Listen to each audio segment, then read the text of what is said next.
同齐关心天气，风台度数热的结果较十八。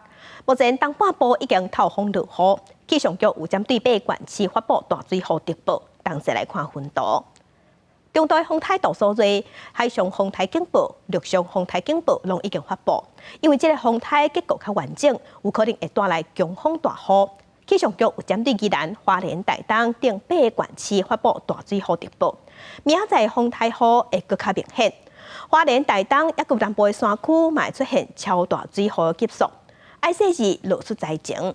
若山区嘛爱赶紧撤离。另外，强风的部分，伫红头树、绿岛有10级至11级的强阵风，新竹以北、金门嘛有9级至10级的强阵风。